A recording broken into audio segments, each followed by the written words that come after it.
Ako si Giancarlo Zorote mula sa 3 Alpha.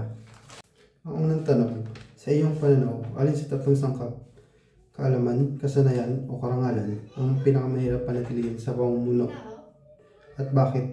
Para sa akin, ang pinakamahirap panatilihin ay ang kasanayan.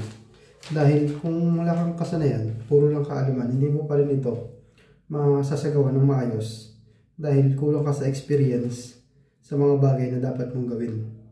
Pangalawang tanong, paano mo may papakita ang pagiging epektibong leader kung sakaling ikaw maatasan sa iyong kagustuhan o kakayahan? May papakita ko ang epektibong pagiging leader bilang isang criminologist sa pamamagitan ng pagsunod ng tama at paggawa ng tama at sa pakikisama na rin para maging epektibo ang aking pamumuno sa aking mga miyembro. At dagdag ko pa, maging epektibo ito sa pamamagitan ng respeto sa bawat isa at maipakita ko ang aking kakayahan na hanggat maabot ng aking makakaya. Ang pangatlong tanong, kung ikaw ay nasa isang sitwasyon na kailangan pumili sa pagitan ng pakikisama at paggawa ng tama, paano mo ito haharapin bilang isang criminologist?